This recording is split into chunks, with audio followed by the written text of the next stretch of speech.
Shalom, jemaat yang dikasih oleh Tuhan. Apa kabar? Kita bersyukur lagi kembali di dalam GKM Menyapa. Renungan saat ini saya beri judul, Semua Bangsa Satu Iman. Firman Tuhan demikian kepada Yohanes di dalam penglihatannya. Kemudian daripada itu aku melihat sesungguhnya suatu kumpulan besar orang banyak yang tidak dapat terhitung banyaknya. Dari segala bangsa dan suku dan kaum dan bahasa. Berdiri di hadapan tahta dan di hadapan anak domba. Memakai jubah putih dan memegang daun-daun palem di tangan mereka. Wahyu 7 ayat yang ke-9.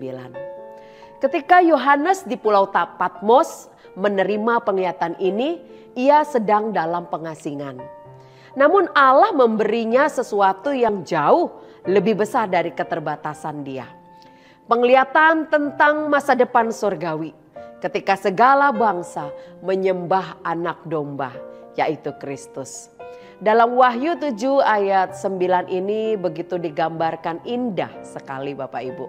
Dikatakan bahwa orang-orang dari segala bangsa, suku, kaum, dan bahasa, mereka mengenakan jubah putih, lambang pengampunan dan keselamatan, dan mereka semua berdiri bersatu di hadapan tahta Allah, menyembah Yesus, Sang Juru Selamat dunia.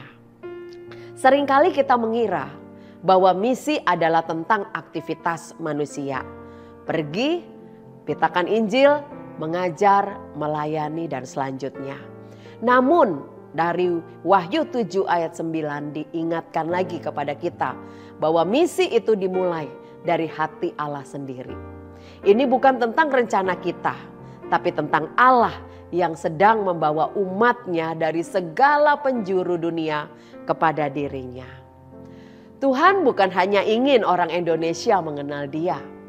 Tuhan juga mengasihi orang Batak, Jawa, Dayak, Minahasa, Ambon, Papua, Arab, Tionghoa, Afrika, India, Korea, Amerika, dan lain-lainnya. Karena darah Kristus menembus setiap suku dan bangsa. Inilah tujuan misi dari Allah, kemuliaan Kristus di semua bangsa. Bapak Ibu Saudara, lalu apa peran kita? Mungkin kita tidak semua bisa pergi ke tempat-tempat yang jauh di pedalaman. Tapi kita semua punya peran dalam rencana Allah yang besar ini.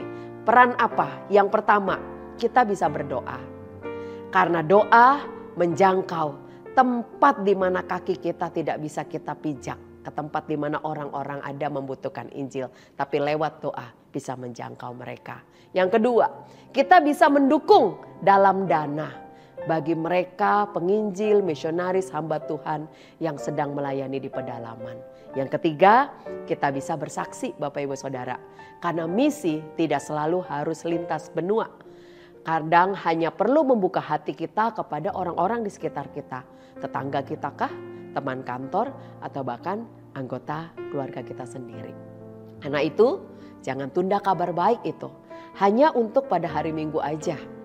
Dunia kita haus akan harapan dan hanya Injil yang bisa memberikan harapan sejati.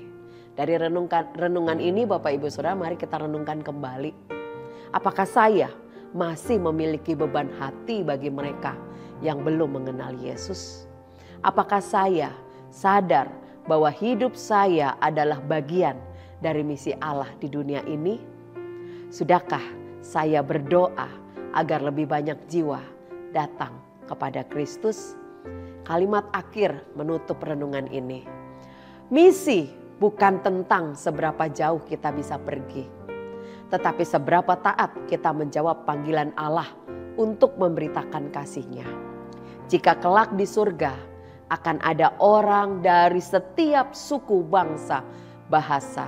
Maka sekarang kita ini dipanggil untuk menjangkau mereka di setiap bangsa. Kiranya renungan ini menjadi semangat untuk kita terus dalam memberitakan Injil. Tetap berdoa dan tetap mendukung. Walaupun dalam dana kita mendukung pekerjaan Injil terus boleh disampaikan. Kiranya Tuhan Yesus memberkati kita semua. Shalom.